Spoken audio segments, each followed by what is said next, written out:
subscribe now and press the bell icon. Never miss an update.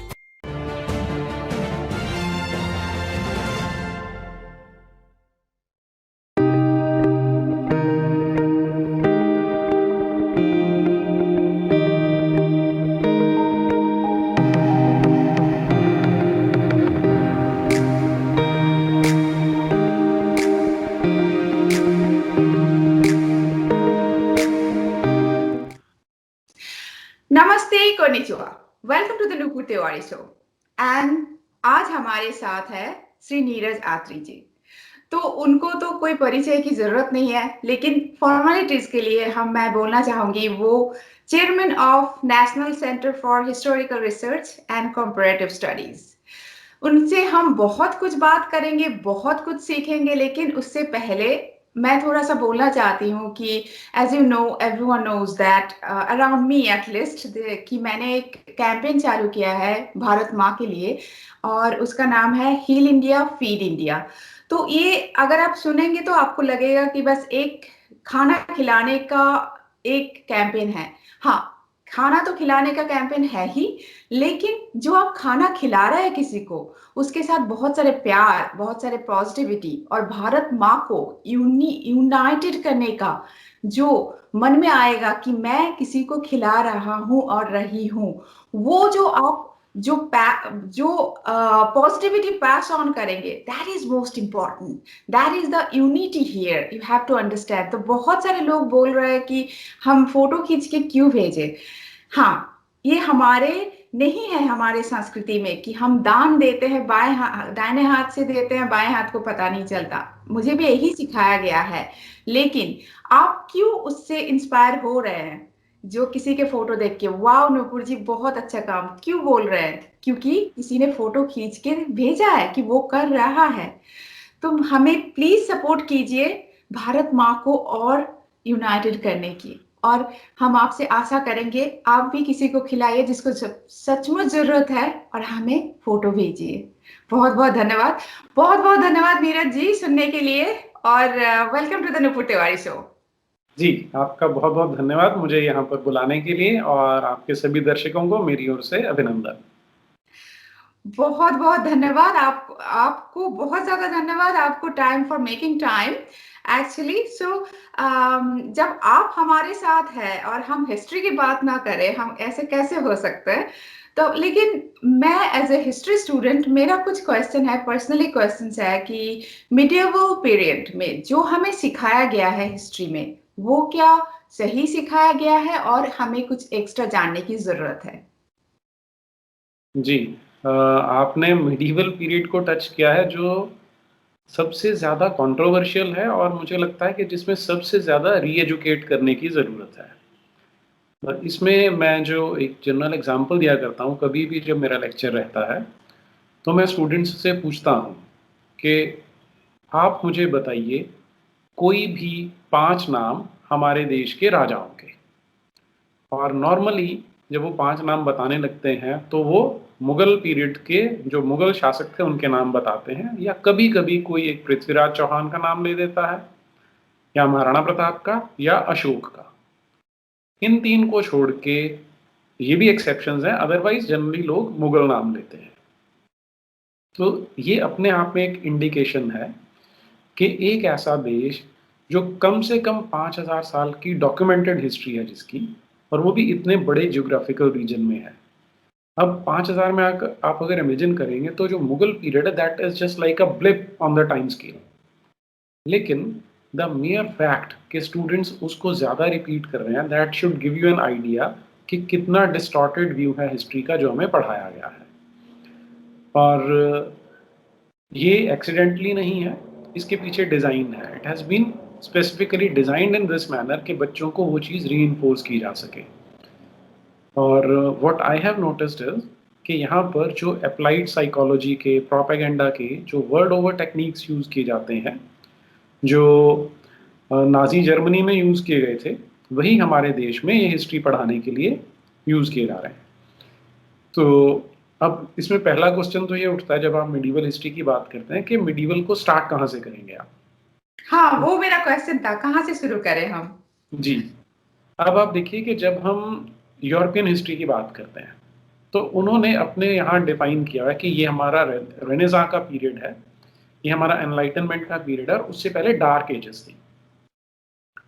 तो जिसे हमारे यहाँ मिडीवल पीरियड कह के पढ़ाया जाता है, that almost coincides with the dark ages of European history.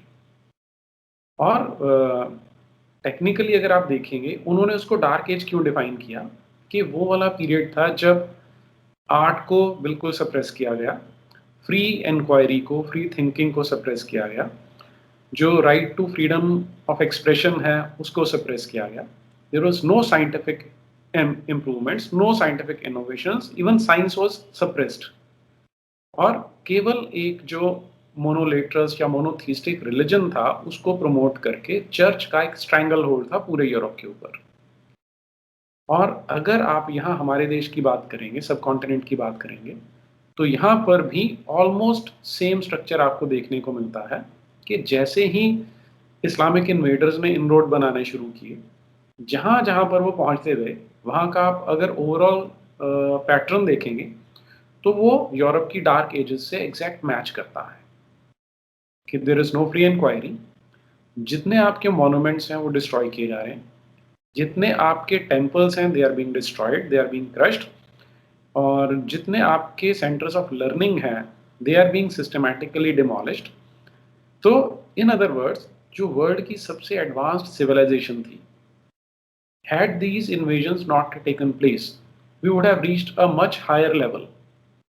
क्योंकि अब यहाँ जब हम इकोनॉमिक हिस्ट्री ऑफ वर्ल्ड की बात करते हैं, तो there is this book written by two Oxford researchers. हालांकि उनकी मेथोडोलॉजी से आई डोंट एग्री 100%, क्योंकि कुछ पैरामीटर्स उनके थोड़े से डाइसी हैं, कुछ मिस हो गए हैं। लेकिन स्टिल अगर हम उनकी इस रिसर्च को एट फेस वैल्यू मान लेते हैं, तो what they have done is they've documented, or they have at least tried to document the economic history of 2000 years, ये जो लास्ट 2 मिलेनिया गए हैं।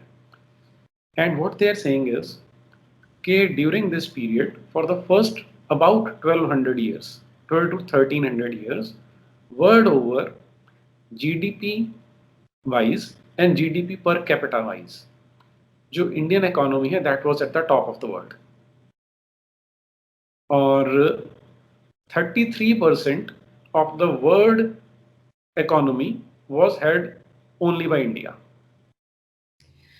मुझे थोड़ा सा यहाँ पे क्वेश्चन है। आज के यूथ को आप अगर ये बोलेंगे ना तो वो लोग हंसेंगे, आज की यूथ को। और यही प्रॉब्लम होता है इसी में। मुझे मतलब मैं जब किसी को बोलते बोलते मतलब तुम तो पूरी तरह किसी राइट विंग हो, ऐसे बात करते हो।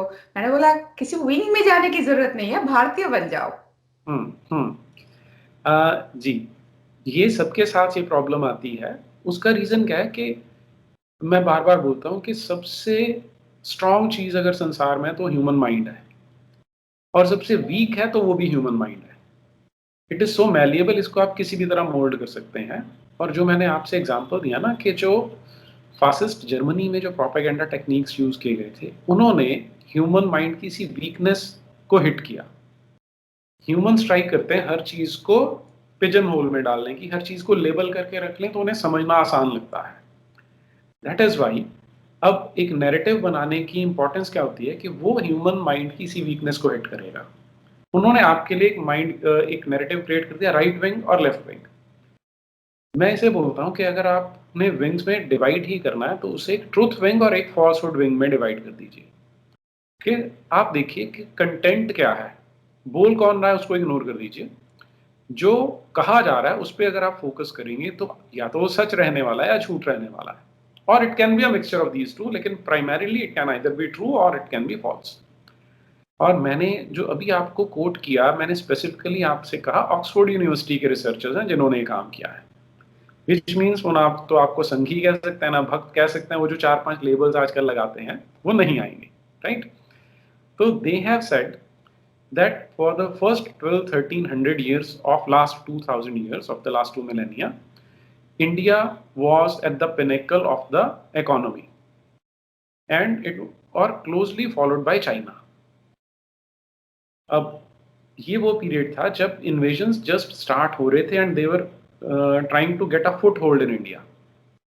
फिर जैसे ही सल्तनत पीरियड आता है 1300 के आसपास, तब से डिक्लाइन शुरू होता है इंडिया की जीडीपी का, and for the first time the GDP of India falls below the GDP of China. लेकिन जीडीपी पर कैपिटा अभी भी नंबर 1 पे है। There is a difference between the two. और अगले 200-300 साल तक जीडीपी पर कैपिटा में इंडिया नंबर 1 है, जीडीपी में चाइना नंबर 1 है। उसके बाद जब मुगल पीरियड आ जाता है, then we lose both these top slots, कि अब चाइना जीडीपी में भी टॉप पे है, जीडीपी पर कैपिटा में भी टॉप पे है, इंडिया दोनों में सेकंड रैंक पे आ गया है। क्योंकि ये जो वेल्थ थी उसे प्लंडर किया जा रहा था, और बिजनेसेस भी। मैंने आपसे अभी पहले बात की कल्चर की, साइंटिफिक इनोवेशन की, एजुकेशन की, फ्रीडम ऑफ एक्सप्रेशन की। ये तो सप्रेस हुए ही हुए, अब इन्हीं के साथ लिंक्ड होता है जो हमारी इकोनॉमी है और जो हमारा बिजनेस है। क्योंकि बिजनेस क्लास को भी थ्राइव करने के लिए, सर्वाइव करने के लिए एक एटमॉस्फेयर चाहिए होता है। तो क्योंकि उसे क्रश कर रहे थे, दैट इज वाई जो हमारी इकोनॉमी है that started falling down, and by the time of 1800s it was abysmally low. और फिर अंग्रेजों ने प्लंडर करना शुरू किया, and you will be surprised to know कि ड्यूरिंग दिस पीरियड जो मैंने आपसे बात किया, यूरोप की economy was just 2 to 3% of the entire economy of the world, और इंग्लैंड की इकोनॉमी वाज लेस देन 1%। लेकिन by the time they had finished off robbing India, India की इकोनॉमी जो जीडीपी थी, that was that has fallen from 33% at the top to just 2% of the world. Imagine करके देखिए कितना impoverish किया इन्होंने। और England which was virtually nowhere grew to become the topmost economy of the world. Because of their colonies. Yeah, because of their colonization, बिल्कुल। And jewel in the crown was India. Yeah. तो जब आप medieval India की बात करते हैं, तो तब आपको अगर ये डेटा कोरिलेट करेंगे, then you can find out the magnitude of the barbarity, atrocities which were committed. और इसलिए मैं कहता हूँ कि हमें, जब हम medieval period की बात कर रहे हैं, तो that was dark age for us। जो हमारा देश है उसके लिए वो डार्क एज थी, जिसे अंधा युग कहा जा सकता है, when everything was tumbling down. So मेरा एक छोटा सा क्वेश्चन है यहाँ पे, एक्चुअली या दैट इज डार्क एज, लेकिन हमें कभी ये सिखाया नहीं गया कि वो डार्क एज, राधा ग्लोरीफाई किया गया कि वो कितने अच्छे हैं, कितने अच्छे थे। तो तब तो हमने शायद the students, I think most of the students they just want to be graduated, that's why वो ऐसे ही पढ़ लेते हैं without understanding the meaning and everything. So when later you understand that what actually it was, कि जो हमें सिखाया गया था सचमुच वो हुआ था नहीं, तब बहुत लेट हो चुके थे। जब बहुत दिन हो जाए, बहुत लेट हो चुके होते हैं। दिस इज वन क्वेश्चन कि वो था लेकिन हमें सिखाया क्यों नहीं गया। अनदर क्वेश्चन मैं फिर से बोलना चाहूंगी, क्यों हमें वो डिपेंड करना पड़ता है कि someone from Oxford or someone from Italian, someone from France, they had written, that's why we can believe that. Someone from India did write, but because he is from India, तो वो India से है, वो भारतीय है, हम कभी उसको ट्रस्ट कर ही नहीं सकते। ये क्यों अभी भी है हमारे मन में, क्यों है? इसमें 2 फैक्टर्स हैं जो मैं इनको नोटिस करता हूँ। वन इज के अभी भी हम जो 1940s में ना, विंस्टन चर्चिल ने एक स्टेटमेंट दिया था, that the colonies of the future will be the colonies of the mind. तो फिजिकली ब्रिटिशर्स लेफ्ट इन 1947, लेकिन जो माइंड की कॉलोनाइजेशन है जो चर्चिल ने उस समय बोली थी, that is still in continuation. हम अभी भी दिमागी रूप से उनके गुलाम हैं, और ये दिस इज वन फैक्टर कि वो कभी अपरूट हुआ ही नहीं। और क्यों नहीं हुआ, उसके लिए आप ये देखिए ना कि जब मैंने हिस्ट्री पढ़नी शुरू की, हिस्ट्री के डॉक्यूमेंट्स पढ़ने शुरू किए, तो जो ब्रिटिशर्स थे वो 1820s में भी अपनी कॉरेस्पॉन्डेंस में ये बात कर रहे हैं कि we are controlling India right now, लेकिन this can not go on forever. कभी मराठे, कभी सिख, कभी जाट, ये हमें मिलके यहाँ से बाहर निकाल ही देंगे। They were sure of this. So what they had to ensure was कि वो कितनी देर तक प्रोलॉन्ग कर सकते हैं अपना जो शासन है, अपनी जो कॉलोनाइजेशन है उसे। और सेकंड था, पैरेलली दे वर थिंकिंग कि in the worst case if we have to leave from here, तो हमें यहाँ पर ऐसा अरेंजमेंट करके जाना चाहिए so that the system of sucking dry this country keeps on continuing. और उसमें they were very very successful, they have done a very thorough job कि जो वो 1947 में गए हैं। तो ये मैं बच्चों से भी क्वेश्चन पूछा करता हूँ whenever I interact with them, कि हमें कहा जाता है कि 15 अगस्त 1947 को हमने लड़ के आज़ादी ले ली। तो इसका मतलब है कि 14 अगस्त 1947 को तो कोई लड़ाई चल रही होगी जो खत्म हुई, उसके बाद अंग्रेज डर के भाग गए यहाँ से। तो ऐसा तो कुछ नहीं हो रहा था। वो उन्होंने जो ग्राउंड वर्क था वो बहुत पहले ले डाउन कर दिया था। जो आज हम कॉन्स्टिट्यूशन की बात करते हैं, 1935 का गवर्नमेंट ऑफ इंडिया एक्ट आप पढ़ लीजिए जो अंग्रेज लेके आए थे, वो ऑलमोस्ट वैसे का वैसा ही कंटिन्यूएशन में है। और उसका सारा स्ट्रक्चर हमें सप्रेस करके रखने के लिए ही बनाया गया था। तो व्हाट दे डिड वाज, जो 1820s में सोच रहे थे उसको उन्होंने एग्जीक्यूट कर दिया 1947 में।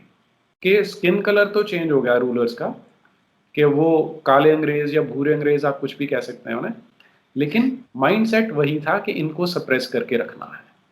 सो that is how it was possible for them to do it. So it's तो मुझे लगता है कि हम भारतीय अभी भी मुगल और ब्रिटिश के दास हैं। जी, ये आपने बड़ा अच्छा पॉइंट किया। मुगल से मैं थोड़ा इसको वर्ड को चेंज कर दूंगा। और जो अरेबिक कॉलोनाइजेशन थी वो अभी भी हमारे देश में, आप देखिए ना, ऑलमोस्ट 16% लोग आज भी अरेबिक कॉलोनाइजेशन के शिकार हैं हमारे देश में। और this is a much more durable colonization क्योंकि it is under the garb of a religion. 712 में पहली बार मोहम्मद कासिम सिंध में इन्वेड करने में सक्सेसफुल होता है।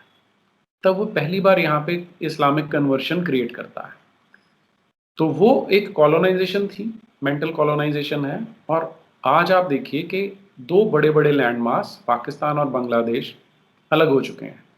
दे are thoroughly colonized by the Arabian colonialism which is masquerading as religion. और जो हमारे पास बचा हुआ भारत है आज, उसमें भी लगभग 16-17% विच इज 30 करोड़ लोग जो हैं वो इस अरबिक कॉलोनाइजेशन के शिकार हैं। और अगर आप इन्हें हटा दें, इन 30 करोड़ को हटा दें, तो बाकी के जो 100 करोड़ हैं उनमें से एक बहुत बड़ा सेक्शन है जो अंग्रेजों का गुलाम है। और एंड अनफॉर्चुनेटली ये जो अंग्रेजों के गुलाम हैं, they are calling the shots. Whether you look at the mainstream media, whether you look in the education system, वो क्योंकि they are controlling the narrative, इसलिए पूरे का पूरा देश ही उस कॉलोनाइजेशन से बाहर नहीं आया है। ये मुझे लगता है कि 2014 में पहली बार थोड़ा सा चेंज आना शुरू हुआ है। We started seeing the change a little bit. तो हम कैसे इसको चेंज कर सकते हैं नीरज जी? क्योंकि मुझे लगता है कि किसी देश को अगर जापान जहाँ पे मैं रहती हूँ, वो लोग they are proud of being Japanese, they are Japanese. तो लेकिन हम अपने आप को इंडियन बोलने में शर्म आता है लोगों को। लोग बोलते हैं कि स्पेशली अगर इंडियन अगर बोला जाए तो इंडियन कोई अरब से नहीं आए, आप पहले इंडियन हो, उसके बाद आपके जो मजहब होता है वो सेपरेट। लेकिन खुद को तो आप अगर आपको संस्कृत आती है? संस्कृत तो खैर आजकल किसी को नहीं आते ज्यादा, लेकिन आपको अगर कुछ बोला जाए, आपका I am very sorry to say, आपका ग्रीटिंग क्या है? वो बोलेंगे जी, मैं बोलूंगी इंडिया का ग्रीटिंग है नमस्ते, वो बोलेंगे सलाम अलैकुम। तो मुझे वो तो रिलीजियन हो गए, और नमस्ते में कोई रिलीजियन नहीं है। तो यहाँ पे जो प्रॉब्लम हो रहे हैं, तो हम कैसे इससे बाहर आ सकते हैं? कैसे हम अपना जो आत्मनिर्भर, तो वो कुछ और हो गया है कि that being proud of being Indian, जैसे Japanese proud of being Japanese, वो सेंस कब और कैसे ला सकते हैं? क्योंकि history plays very big role on that. या जब ना आई यूज टू टीच, तो स्टूडेंट एक्सचेंज प्रोग्राम में हमारे यहाँ से 5 बच्चे जापान गए थे और 5 बच्चे जापान के यहाँ आए थे। तो आई यूज टू ऑब्जर्व देम। जो जापानीज थे उनकी बॉडी लैंग्वेज बता देती थी that they feel proud of being Japanese. और जो हमारे बच्चे थे, now these were the best students, क्योंकि स्टूडेंट एक्सचेंज प्रोग्राम में हम उनको पहले सिलेक्ट करते हैं फिर भेजते हैं। दे उनकी बॉडी लैंग्वेज ऐसी थी as if they don't have a spinal cord of their own. तो मैंने जब उनसे बात करनी शुरू की, वो जब जापान से वापस आए, तो this was very brilliant girl. अब वो एमबीबीएस कर रही है, she is a doctor now. तो मैंने उससे पूछा कि tell me the difference that you noticed over there. तो she was all praise for Japan. कहती है लेकिन वहाँ के स्टूडेंट्स की ना एक बहुत बड़ी ड्रॉबैक है, एक बहुत बड़ी उनके पास हैंडीकैप है। तो मैंने कहा व्हाट इज द हैंडीकैप? कहती कि उनको ना इंग्लिश नहीं आती। तो अब इन 5 वर्ड्स में you can look at the irony of the situation कि जापान, अगर आप ज्योग्राफिकली देखें, इंडिया के कंपैरिजन में बड़ा छोटा-सा कंट्री है। लेकिन एकदम। If you look eight there technology, their advancement, they are ruling India indirectly. And how has that happened? Now, अगर हम इसको थोड़ा सा भी एनालाइज करेंगे, तो वो अपनी मातृभाषा में पढ़ते हैं, इसलिए उनका जो माइंड का पोटेंशियल है, जो ब्रेन का पोटेंशियल है, वो पूरा यूटिलाइज किया जा सकता है। Exploit is a wrong word. अब यहाँ हमने क्या किया, क्योंकि वो कॉलोनाइजेशन कभी गया ही नहीं, बच्चों को इंग्लिश में पढ़ाते हैं, which is not natural for them. At least जो नॉर्थ इंडिया है उसमें तो बिल्कुल नेचुरल नहीं है ये। तो अब होता क्या है कि जब वो पढ़ रहे हैं, a very large portion of their CPU, if I may use a term, जो उनके ब्रेन का सीपीयू है, वो सिर्फ इंग्लिश को डिकोड करके समझने में वेस्ट हो जाता है। और फिर जब वो अगर उन्होंने प्रॉपर डिकोड कर लिया फिर तो उसे सॉल्व कर पाएंगे, अदरवाइज वो उसे सॉल्व ही नहीं कर पाते हैं। और वही क्वेश्चन जब मैं उनको ट्रांसलेट करके हिंदी में पूछता था, तो विद इन सेकेंड्स उसका आंसर दे देते थे वो। नाउ दैट इज कि ये जो लैंग्वेज की जो इंपीरियलिज्म है या कॉलोनियलिज्म है, वो तो एक एस्पेक्ट है, लेकिन इसने हमारे देश के बच्चों को इनोवेशन से दूर कर दिया। That is why you don't, इतना बड़ा देश है, इतने इंटेलिजेंट लोग हैं, लेकिन you don't see any Nobel prize, you don't see any innovation, you don't see any technological superiority of India as compare to all the other countries. तो ये लैंग्वेज की प्रॉब्लम तो है ही, प्लस कि द मेयर फैक्ट दैट आप उसको identify नहीं कर पा रहे हैं कि बच्चा ये सोच रहा है वो जापानीज का हैंडीकैप है। If we can remove this, then we can be successful. Exactly वही तो मतलब जो इंडिया से आएंगे पहला जो रिएक्शन होता है, अरे जापान तो अंग्रेजी नहीं बोलते, वो पिछड़े हुए हैं। अरे वो कितना आगे है कि अपने भाषा में वो पूरा मेडिकल सिखाते हैं, पूरा इंजीनियरिंग सिखाते हैं। और इतना छोटा सा देश अपने भाषा में पूरी तरह सब कुछ करके दे प्रोग्रेस्ड सो मच कि हम वहां तक अभी तक नहीं जा सके। So this is the thing कि वही मुझे लगता है कि लैंग्वेज से शुरू करनी चाहिए पहले। हमारा तो लैंग्वेज अपनाना चाहिए। दो India is very difficult, it is going to be, क्योंकि मेरा मातृभाषा हिंदी नहीं है। आज मैं हिंदी बोल रही हूँ, मुझे प्रॉब्लम हो रही है, लेकिन क्योंकि हमारे भाषाएं इतने इंटरकनेक्टेड है कि इतना इतना प्रॉब्लम नहीं होगा कि समझने में, और थोड़ा सा अगर प्रैक्टिस करें तो मुझे लगता है कि मुझे जो लगता है कि मैं हमेशा हर शो में बोलती हूँ कि चाहे आपका मजहब कुछ भी हो, चाहे आपका स्टेट कुछ भी हो, पहले आप भारतीय बनो। क्योंकि after being here 18 years in Japan, मुझे लगता है कि वो पहले हमें जापान से वो अपनाना चाहिए, अपना, बिल्कुल। है ना?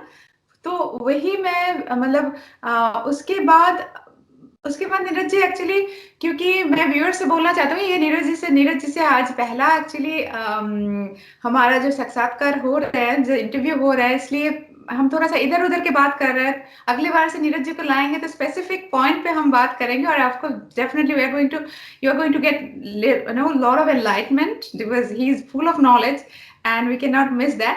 बट नीरज जी, मेरा लास्ट सवाल यही होगा कि इससे बाहर आने के लिए, स्पेशली द नेक्स्ट जनरेशन, है ना, नेक्स्ट जनरेशन को बाहर लाने के लिए हम क्या स्टेप ले रहे हैं? क्योंकि आप भी जानते हैं, मैं भी जानती हूँ, इंडिया से सेकुलर कंट्री कुछ हो ही नहीं सकता, क्योंकि हमारी संस्कृति है कि वसुधैव कुटुंबकम, है ना? तो ये जो डार्क एज, जो अरबिक, जो स्लेवरी, जो फिर ब्रिटिश का स्लेव होने का जो हमारे माइंड में हो गया, को लाने के लिए गवर्नमेंट का स्टेप और हमारा स्टेप क्या अभी से होना चाहिए और क्या हम लेने जा रहे हैं? जी, गवर्नमेंट की ओर से तो उनको एजुकेशन में जो चेंजेस लाने पड़ेंगे, अभी जैसे जो न्यू एजुकेशन पॉलिसी लाए हैं उसमें थोड़ा-सा उन्होंने लैंग्वेज को ऑप्शनल बना दिया है, कि अब वो मदर टंग में पढ़ सकते हैं, तो that is a step in the right direction. तो I think it should be executed more assertively. So that can address the language problem. Plus जो हिस्ट्री का नैरेटिव है उसको करेक्ट करने की ज़रूरत है। अभी जो यूनिवर्सिटीज़ ग्रांट कमीशन है उसने एक ड्राफ्ट इशू किया है in which they have taken some steps to rectify the history, और अगर वो इम्प्लीमेंट हो जाता है, ये दो काम अगर हो जाते हैं, देन कोई नहीं रोक सकता हमें सुपर पावर बनने से। वो जो विश्व गुरु की बात करते हैं, these two steps can ensure. और हमारा रोल एज सिटीजन ये होना चाहिए कि we should be alive to the situation. अगर गवर्नमेंट ऑफ द डे अपने पेटी गेन्स के लिए ये काम नहीं कर रही है तो we should pressurise them, we should force them to do it, और अपनी संस्कृति को जाने और उस पर गर्व करें। इतने से काम चल सकता है। एग्जैक्टली तो मतलब जो भी आज देख रहे हैं, चाहे जापान से हो, चाहे और कोई कंट्री से हो या भारत से हो, तो अपने संस्कृति को जानिए, क्योंकि हमारा संस्कृति मुझे लगता है कि इससे कंपेयर करने की जरूरत नहीं है, लेकिन इतने अच्छे संस्कृति है जो सबको अपनाता है। मुझे तो हम सबको अपना के चलते हैं, तो मुझे लगता है इसको और भी फैलाना चाहिए, क्योंकि प्यार को फैलाना चाहिए, क्योंकि हमारी संस्कृति फुल ऑफ प्यार, फुल ऑफ लव है ना नीरज जी? जी। तो चलिए, जो भी देख रहे हैं आज वही करते हैं, और हम नीरज जी को फिर लाएंगे, लेकिन उससे पहले आपसे क्वेश्चन लेना चाहेंगे। जो आज व्यूअर्स देख रहे हैं, आपसे अगर कोई पर्टिकुलर क्वेश्चन है प्लीज लिखिए कमेंट बॉक्स में। हम नीरज जी से फिर अनुरोध करेंगे, उनका टाइम लेंगे और उनको फिर शो में लाएंगे। सो नीरज जी, आज के लिए बहुत बहुत धन्यवाद। और बहुत धन्यवाद। और आपसे बहुत कुछ जानने का है, तो इसलिए मैं आपको बस आई कीप डिस्टर्बिंग यू। जी श्योर, थैंक यू। बहुत बहुत धन्यवाद नीरज जी। और viewers, that was the Nupur Tiwari show today, and I'll be back again tomorrow with another show, Shakti Women Who Fought Odds. So with another amazing woman, and we are coming up with the campaign, this campaign, the Heal India, Feed India on Ram Navami special, because 21st March is Ram Navami, right Neeraj ji? March 21st is Ram Navami. 20th, probably 20th. 20th, okay.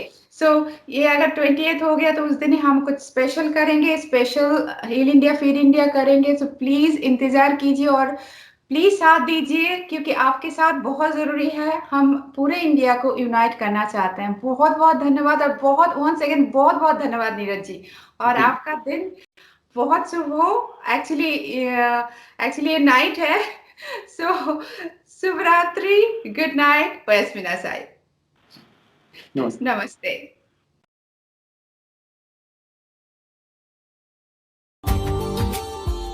Subscribe now and press the bell icon. Never miss an update.